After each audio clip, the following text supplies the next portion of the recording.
Welcome to Pratap classes. दोस्तों, Pratap classes के YouTube channel पर आपका स्वागत है। आज है 5 अप्रैल 2025 और 5 अप्रैल 2025 के जितने भी इंडिया और वर्ल्ड के जो करंट अफेयर्स के क्वेश्चन बनते हैं, आज उनका अपने डिस्कशन करेंगे। पूरा वीडियो ध्यान से देखना और लास्ट में आपसे क्वेश्चन पूछूंगा जिनके जवाब आपको कमेंट बॉक्स में देना होगा। आज अपने पढ़ेंगे कि वक्फ बिल 2025 लोकसभा और राज्यसभा में पारित हो चुका है। वैश्विक नेटवर्क तत्परता सूचकांक में भारत की रैंकिंग और बिम्स्टेक शिखर सम्मेलन के लिए प्रधानमंत्री मोदी की थाईलैंड यात्रा पर पहुंच चुके हैं। इनकी आज हम चर्चा करेंगे पूरे लेटेस्ट न्यूज़ के साथ में। डेली आपको सुबह 7:30 पर क्लास मिलती है, लेकिन किसी कार्य की वजह से, किसी हो सकता है नेटवर्क की वजह से, आपको ये क्लास 10-15 मिनट लेट भी हो सकती है। तो करें स्टार्ट आज की क्लास पूरे लेटेस्ट न्यूज़ के साथ में, पूरे फैक्ट के साथ में। ये डेली आपको क्लास मिलती रहेगी। तो सभी साथी एक बार करेंगे सेशन को लाइक शेयर। सभी साथियों को गुड मॉर्निंग। सबसे पहले हम करते हैं जो हमने 4 अप्रैल को करंट अफेयर्स पढ़ा है उसको करते हैं रिवाइज। देखिए, भारत ने 2025 सीनियर एशियाई कुश्ती चैंपियनशिप में अमान के अंदर कितने पदक जीते? 10 पदक। वित्त मंत्री निर्मला सीतारमण ने 1 अप्रैल 2025 को नई दिल्ली में किस पोर्टल का शुभारंभ किया? तो नीति एनसीआर स्टेटस इकोनॉमिक फोरम की शुरुआत की। निखिल सिंगल एक मीडिया रणनीतिकार, बिगर मीडिया वर्ल्ड वाइड के संस्थापक है। इनको कौन सा पुरस्कार मिला? तो उत्तर प्रदेश अनमोल रतन पुरस्कार से सम्मानित किया गया। भारत सरकार द्वारा कुंभकोणम पान पत्ता और थलवई फूलों की माला को संकेत यानी कि जीआई टैग प्रदान किया गया। अब तमिलनाडु में कुल कितने जीआई उत्पादों की संख्या हो गई? तो 62। प्रधानमंत्री मोदी ने 30 मार्च 2025 को छत्तीसगढ़ के बिलासपुर में कितने रुपए की विकास परियोजनाओं का शिलान्यास किया? तो 33,700 करोड़। भारतीय खिलाड़ी वंदना कटारिया ने खेल से संन्यास लिया। इनका संबंध किस खेल से है? हॉकी की खिलाड़ी। और आदित्य बिरला मेमोरियल पोलो कप 2025 के विजेता कौन थे? तो राजनिगंधा अचीवर्स ये इसके विजेता रहे हैं। तो ये थे कल के क्वेश्चनों का रिवाइज हमने कर लिया। और जो वार्षिक करंट 2025 की अपनी टेस्ट सीरीज है, इसके अंदर आपको आज पीडीएफ मिल जाएगी। आज पीडीएफ मिल जाएगी मार्च महीने की पूरे फैक्ट के साथ। तो डेली टेस्ट वगैरह आपको मिल ही रहे हैं। क्लास आपको मार्च महीने की यूट्यूब पर मिल गई और टेस्ट आपको मंथली मिल ही गया। इसके अलावा पीडीएफ आज आपको 5 अप्रैल के दिन मिल जाएगी। कल तो संडे है, संडे के दिन आपको वीकली करंट अफेयर्स की क्लास मिलेगी। और ये टेस्ट सीरीज आप जरूर ज्वाइन कर लेना, क्योंकि इसमें डेली वीकली मंथली टेस्ट आपको है। तो प्ले स्टोर से प्रताप क्लासेस का ऐप डाउनलोड करके ज्वाइन कर सकते। करें स्टार्ट। एक बार सभी साथी कर दें वीडियो को लाइक शेयर। पहला क्वेश्चन आपके सामने और बड़ा ही गजब का है। सारे लगभग चर्चे इसके ही चल रहे हैं आजकल। तो देखो, वक्फ बिल 2025 में लोकसभा और राज्यसभा में कितने वोटों से इसे पारित किया गया? पूरी बात इसकी ध्यान से सुनना, पूरी डिटेल में आज आपको करवाने वाला हूं इसकी। तो वक्फ बिल 2025 में लोकसभा और राज्यसभा में कितने वोटों से इसे पारित किया गया? पहले इसको लोकसभा में पारित किया गया, फिर वहां से इसको मंजूरी मिल गई, फिर राज्यसभा में पारित किया गया, वहां से इसको मंजूरी मिल गई। अब बात आई है राष्ट्रपति की। अब राष्ट्रपति ने अगर इसको मंजूरी दे दी तो एक है ये कानून बन जाएगा। उत्तर क्या हो जाएगा इसका? लोकसभा में 288 पक्ष में थे और 232 लोग हैं वो विपक्ष में वोट पड़े। राज्यसभा में 128 पक्ष में थे और 95 विपक्ष के अंदर वोटों से पारित हुआ था। यह आंकड़ा याद रखना अच्छे तरीके से। उत्तर क्या हो जाएगा? Option number 1। अब देखो होता है क्या ये वक्फ बिल। देखो, वक्फ संशोधन बिल 2025 लोकसभा में पेश किया गया। इसके पक्ष में 288 जबकि विपक्ष में 232 वोट पड़े थे। सारी चीज बताऊंगा कि वक्फ होता क्या है, आगे बात करेंगे। लोकसभा में पारित होने के बाद वक्फ संशोधन बिल राज्यसभा में पारित कर दिया गया। 128 से 95 वोटों से इसे पारित कर दिया, यानी कि इसके पक्ष में 128 थे और विपक्ष में 95 वोटों से इसे पारित कर दिया गया। यानी लोकसभा से भी पारित मंजूरी मिल गई और राज्यसभा से भी मंजूरी मिल गई। अब इसके अंदर क्या हो रहा है? संशोधन की बात हो रही है, इसके हमने कुछ ना कुछ संशोधन करें। अब देखो, अब वक्फ का अर्थ देखो क्या होता है। अल्लाह को स्थायी समर्पण, धार्मिक काम के लिए अल्लाह को अर्पित संपत्ति वक्फ संपत्ति होती है। ये चीज नोट कर लेना। वक्फ का अर्थ होता है जैसे अपने किसी, ये मुस्लिम धर्म से संबंधित है, यानी कि धार्मिक कार्यों के लिए अपने जो जो संपत्ति है वो अपने वक्फ संपत्ति को प्रदान करते हैं। का अर्थ ये होता है वक्फ का अर्थ। और आपको पता है अब जब इसमें राज्यसभा में भी मंजूरी मिल गई भी इसमें संशोधन किया जाए, लोकसभा में भी मंजूरी मिल गई संशोधन किया जाए। अब कई राज्यों में कल से प्रदर्शन शुरू हो गया, कहीं से भी दंगे प्रसाद शुरू हो गए भी इसमें क्यों संशोधन किया गया। मुस्लिम लोगों ने स्टार्ट कर दिया भी दंगे प्रसाद। वक्फ बिल क्या है? वक्फ बिल 2024 वक्फ अधिनियम 1995 में बदलाव करने वाला विधेयक है जो मुसलमानों की दान वाली संपत्तियों का प्रबंधन है करता है। वैसे बात करें तो ये 2024 का बिल है, लेकिन वैसे ये अधिनियम है 1995 का। 1995 से लेकर अब तक इसमें कोई संशोधन नहीं हुआ, लेकिन अब इसके अंदर संशोधन हो रहा है, तब इसमें ये प्रदर्शन किया जा रहा है। तो सरकार संशोधन के जरिए वक्फ संपत्तियों का दुरुपयोग रोकने के लिए नियम सख्त कर रही है, यानी कि जितनी भी जो वक्फ संपत्तियां हैं उनको दुरुपयोग करने से रोका जा रहा है, तो इसलिए उनमें संशोधन किया गया है। अब देखो संशोधन में क्या क्या चीजें हुई है, क्या संशोधन किया गया है, नए बिल से क्या बदलाव होगा। अब वक्फ बोर्ड किसी संपत्ति को जबरन वक्फ संपत्ति घोषित नहीं कर सकेगा, यानी कि कोई शख्स है, अगर वो वक्फ बोर्ड है तो वो किसी संपत्ति को जबरन वक्फ संपत्ति घोषित नहीं करता। हो सकता है वो सुप्रीम कोर्ट तक जा सकता है, उसमें और कुछ कह सकता है। उसके अलावा पहले क्या होता था, इसमें वो सीधा वक्फ बोर्ड को संपत्ति प्रदान करता था, लेकिन अब क्या हुआ, अब वो सुप्रीम कोर्ट के अंदर जा सकता है। वक्फ बोर्ड केंद्रीय वक्फ परिषद में 2 गैर मुस्लिम सदस्य शामिल करना अनिवार्य होगा। एक तो ये संशोधन किया गया कि जो केंद्रीय वक्फ परिषद है ना, उसके अंदर 2 गैर मुस्लिम सदस्य शामिल होंगे। दूसरा, वक्फ ट्रिब्यूनल के फैसलों को 90 दिनों के भीतर हाईकोर्ट में चुनौती दी जा सकेगी। देखो पहले ये सिस्टम नहीं था, पहले सीधा वक्फ बोर्ड में जाते थे, लेकिन अब क्या है, इन फैसलों को 90 दिनों के अंदर हाईकोर्ट में चुनौती दे सकते हैं अपने। वक्फ बोर्ड के पास देश भर में 8,70,000 संपत्तियां हैं। ये संपत्तियां 9,40,000 एकड़ जमीन पर फैली हुई है। याद रखना, वक्फ बोर्ड के पास देश भर में कितनी हैं, 8,70,000 संपत्तियां हैं, और ये संपत्तियां 9,40,000 एकड़ जमीन पर फैली हुई है। और दुनिया में सबसे ज़्यादा वक्फ संपत्ति है वो अपने भारत के पास ही है। इसके पास है भारत में, और सबसे अधिक जमीन है वो भारतीय रेलवे के पास है। तो नोट कर लेना, सबसे ज़्यादा जो वक्फ संपत्ति है वो भारत में है, और भारत में किसके पास है, भारतीय रेलवे के पास। इसके बाद में सेना के पास है, और इसके बाद में तीसरा नंबर आता है वक्फ बोर्ड का आता है। ये आंकड़ा याद रखना अच्छे तरीके से, ये सारी चीज़ें मैंने बता दी है अच्छे तरीके से वक्फ बोर्ड के बारे में, क्योंकि अब उसको अगर राष्ट्रपति ने इसको मंजूरी दे दी तो ये एक प्रकार का कानून है, बन जाएगा। ये 1995 का अधिनियम है, और अब इसके अंदर संशोधन किया गया है। बाकी और इसकी डिटेल होगी तो आप अपने अच्छे तरीके से पढ़ लेंगे, ठीक है।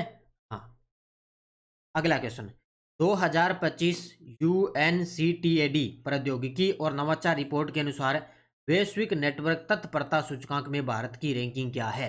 2025 है यूएनसीटीएडी प्रौद्योगिकी और नवाचार रिपोर्ट के अनुसार वैश्विक नेटवर्क तत्परता सूचकांक में भारत की रैंकिंग क्या है। अब भारत इसके अंदर आ चुका है 36वें स्थान पर। कौन से स्थान पर आ गया, 36वें स्थान पर है, आ चुका है। 2022 के अंदर भारत इसके अंदर 48वें स्थान पर था, और अब भारत है 36वें स्थान पर। देखो, भारत ने अग्रणी प्रौद्योगिकियों को अपनाने और एकीकृत करने की अपनी क्षमता में उल्लेखनीय प्रगति की है। वैश्विक नेटवर्क तत्परता सूचकांक पर इसकी रैंकिंग में उल्लेखनीय सुधार हुआ।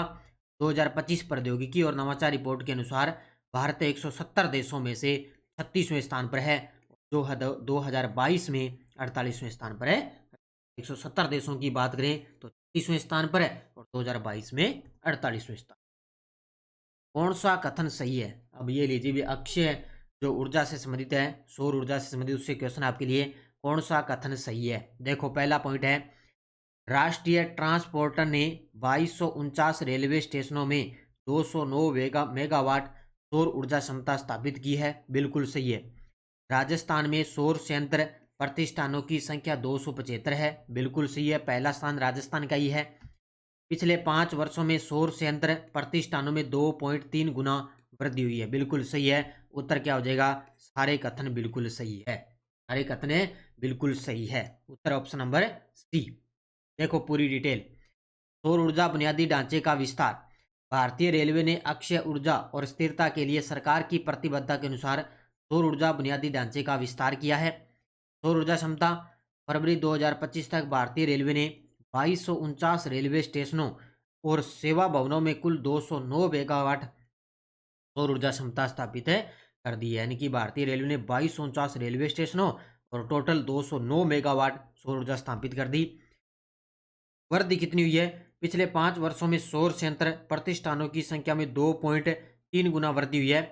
पहले 628 इकाइयां थी और अब 1489 नई इकाइयां स्थापित की जा चुकी है। इसके अंदर इतनी वृद्धि हो चुकी है। और राजस्थान का 275 सौर प्रतिष्ठान है जो सौर ऊर्जा विस्तार में सबसे आगे है। ये पॉइंट नोट कर लेना, राजस्थान सौर ऊर्जा जो विस्तार के अंदर है सबसे आगे है 275। उसके बाद में महाराष्ट्र का स्थान आता है 270 और पश्चिम बंगाल का स्थान आता है 237। सौर ऊर्जा विस्तार में प्रमुख है स्थान है। पहला स्थान राजस्थान, दूसरा स्थान महाराष्ट्र, तीसरा पश्चिम बंगाल। बिहार में कनेक्टिविटी और कृषि सिंचाई को बढ़ावा देने के लिए प्रधानमंत्री मोदी की अध्यक्षता में आर्थिक मामलों की कैबिनेट समिति ने कौन सी 2 प्रमुख बुनियादी ढांचा परियोजना को मंजूरी दी है? लीजिए भी, ये भी गजब का प्रश्न है। तो बिहार के अंदर बात आई है तो कनेक्टिविटी और कृषि सिंचाई को बढ़ावा देने के लिए मोदी जी ने 2 बुनियादी ढांचा परियोजना शुरू की है। एक तो है पटना आरा सासाराम कॉरिडोर और दूसरा है कोसी मेची अंतर राज्यीय लिंक परियोजना। पहला है पटना आरा सासाराम कॉरिडोर और दूसरा है कोसी मेची अंतरराज्यीय लिंक परियोजना। इन दोनों परियोजनाओं को मंजूरी दी है। उत्तर क्या हो जाएगा? Option number 1।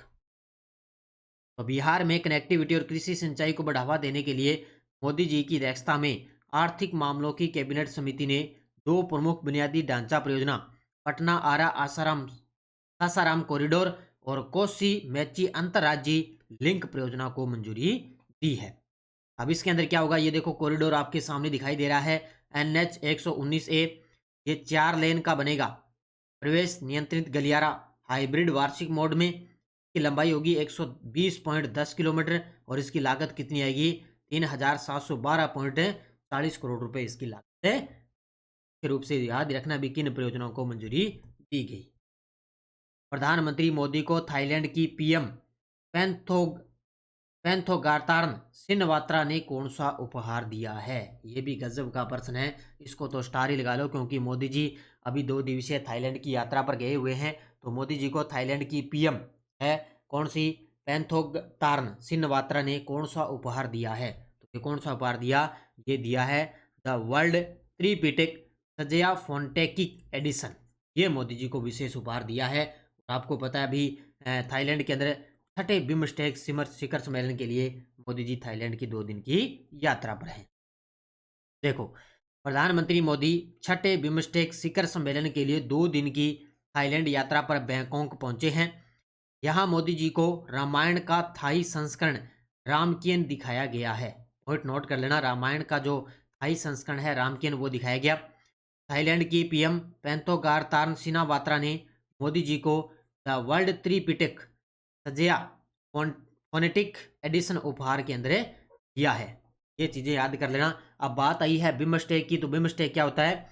बिम्स्टेक बंगाल की खाड़ी से जुड़े देशों का एक क्षेत्रीय संगठन होता है। ये जितने भी बंगाल की खाड़ी से जो देश जुड़े हैं उनका एक संगठन है। बिम्स्टेक की स्थापना हुई थी 1997 में। इसका सचिवालय कहाँ पर है? ढाका बांग्लादेश के अंदर। टोटल सदस्य देश इसके अंदर 7 है। बांग्लादेश, भारत, श्रीलंका, थाईलैंड, म्यांमार और नेपाल और भूटान। ये सारे बंगाल की खाड़ी से जुड़े हुए क्षेत्र हैं। तो इनका एक संगठन है बिम्स्टेक। तो यहाँ पर अब की बार 6ठे बिम्स्टेक शिखर सम्मेलन कहाँ पर किया गया? थाईलैंड के अंदर। युवा स्मारक के संस्थापक आकर्ष श्राफ को किस क्षेत्र में योगदान के लिए राष्ट्रीय युवा पुरस्कार से सम्मानित किया गया? युवा पुरस्कार से सम्मानित किया गया। तो ये किया गया प्रारंभिक शिक्षा में इन्होंने बदलाव लाने के लिए युवा स्मारक के संस्थापक हैं आकर्ष श्राफ। इनको राष्ट्रीय युवा पुरस्कार से सम्मानित किया गया। खेल मंत्री है मनसुख मांडविया, उन्होंने इनको सम्मानित किया। किसके लिए? प्रारंभिक शिक्षा में बदलाव लाने के लिए। तो यह पुरस्कार आकर्ष श्राफ को केंद्रीय मंत्री मनसुख मांडविया ने संसद भवन नई दिल्ली में आयोजित एक समारोह में पुरस्कार दिया। महज 17 साल की उम्र में आकर्ष श्राफ ने 2018 में हाई स्कूल के छात्र के रूप में युवा स्मारक की शुरुआत की, जिसका उद्देश्य जमीनी स्तर पर शिक्षा प्रणाली में सुधार है, इनकी शिक्षा क्षेत्र से संबंधित है। उन्होंने युवा स्मारक की शुरुआत की तो अब इन्होंने को क्या है राष्ट्रीय युवा पुरस्कार से सम्मानित किया गया। निम्नलिखित में से कौन सा सही है? ये देखो आपके सामने तस्वीर में तारा देवी शिमला रोपवे परियोजना के बारे में अपने को पढ़ना है। कौन सा कथन सही? तो तारा देवी शिमला रोपवे परियोजना है, यह 1734 करोड़ रुपए की लागत से बनेगा, बिल्कुल सही। यह बोलिविया के रोपवे के बाद दुनिया का सबसे बड़ा रोपवे होगा, बिल्कुल सही। यह 13.79 किलोमीटर लंबा होगा रोपवे। तो सारे कथन बिल्कुल है, यानी कि एशिया का सबसे बड़ा रोपवे कहाँ बनने जा रहा है? तारा देवी शिमला रोपवे परियोजना बनने जा रही है, यानी कि ये एशिया का सबसे बड़ा रोपवे बनने जा रहा है। तो शिमला में तारा देवी शिमला परियोजना 1734 करोड़ रुपए की लागत से बनेगा। यह 13.79 किलोमीटर लंबा होगा और ये एशिया का सबसे बड़ा रोपवे होगा। ये पॉइंट नोट कर लेना, एशिया का सबसे बड़ा रोपवे होगा। बोलिविया के रोपवे के बाद दुनिया का दूसरा सबसे बड़ा रोपवे होगा और जिसकी लंबाई लगभग 32 किलोमीटर है। यानी कि बोलिविया दुनिया के अंदर बात करें तो बोलिविया का रोपवे है, उसके बाद में दूसरा ये होगा। अगर एशिया की बात करें तो ये एशिया के अंदर शिमला में तारा देवी शिमला रोपवे है वो होगा। याद कर लेना अच्छे तरीके से। अब देखो आपके सामने वन लाइनर करंट। भारत का रक्षा निर्यात 2024-25 में 23,622 करोड़ रुपए के रिकॉर्ड स्तर पर पहुंच गया। पिछले साल की तुलना में 12.4% की वृद्धि हुई है। ये आंकड़ा याद रखना, 2024-25 में कितना पहुंच गया? 23,622 करोड़ रुपए रक्षा निर्यात। उसके बाद फोर्ब्स बिलियनियर्स लिस्ट 2025 के अनुसार एलन मस्क 342 बिलियन डॉलर दुनिया के सबसे अमीर व्यक्ति बन चुके हैं 2025 के अनुसार एलोन मस्क। और भारत के सबसे अमीर व्यक्ति मुकेश अंबानी 18वें स्थान पर है। भारत के सबसे जो अमीर व्यक्ति हैं वो है मुकेश अंबानी 18वें स्थान पर है और दुनिया के अंदर एलन मस्क है वो 42 बिलियन डॉलर के साथ सबसे है। ये दोनों के वन लाइनर याद रख लेना। ये टेलीग्राम ग्रुप है, कोई सूचना, कोई लिंक, कोई नोटिफिकेशन। पिछले वीडियो क्वेश्चन, भारत ने म्यांमार में भूकंप के बाद मानवीय सहायता के लिए कौन सा ऑपरेशन शुरू किया? वो किया ऑपरेशन ब्रह्मा। बहुत सारे विद्यार्थियों ने बड़े गजब के दिए जवाब। उन सभी साथियों को बहुत बहुत शुभकामनाएं। अब देखो क्वेश्चन फॉर यू, भारतीय सेना कमांडरों का सम्मेलन 2025 कब कहाँ आयोजित किया गया? पुणे, नई दिल्ली, चेन्नई, हैदराबाद का जवाब देना है। और इसके अलावा अपनी यश डोज क्या थी? राष्ट्रीय न्यायिक नियुक्ति आयोग से संबंधित कौन से संविधान संशोधन अधिनियम को उच्चतम न्यायालय की संविधान पीठ ने असंवैधानिक घोषित कर दिया? वो है 99वां संविधान संशोधन अधिनियम। भारत के संविधान में किस अनुच्छेद में करों को केंद्र द्वारा लगाया तथा एकत्रित किया जाता है लेकिन केंद्र और राज्यों के बीच वितरित किया जाता है? अनुच्छेद 270। भारत के संविधान के अनुच्छेद 103 के तहत राष्ट्रपति लोकसभा सदस्यों की निर्हरताओं से संबंधित किसी भी प्रश्न पर कोई निर्णय देने से पूर्व निम्नांकित में से किसकी राय लेगा? तो वो लेगा निर्वाचन है।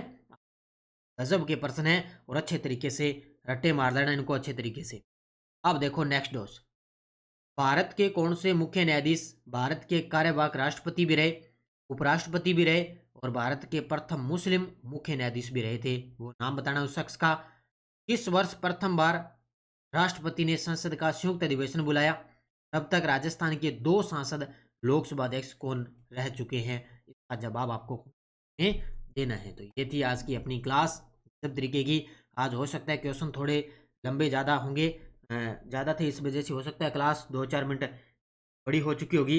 ये अपनी फर्स्ट ग्रेड की टेस्ट सीरीज चल रही है, भारत और राजस्थान की ऑनलाइन टेस्ट सीरीज, ये ले लेना 2025 का करंट है। इसके अलावा जेल प्रेरित चतुर्थ श्रेणी कर्मचारी इनकी टेस्ट सीरीज है, यूआरओ की बुक उपलब्ध है, फर्स्ट ग्रेड मिशन 1.0 इनकी भी बुक है उपलब्ध है। तो अच्छे तरीके से पढ़ो, मेहनत करते रहो, सफलता आपको मिलनी है। खूब सारी भर्तियाँ आई हुई है, बस निश्चित तौर से आप मेहनत करोगे तो सफलता आपको जरूर है मिलेगी। तो सभी साथी करेंगे वीडियो को जाते जाते लाइक शेयर। धन्यवाद। जय हिंद, जय भारत, जय राजस्थान।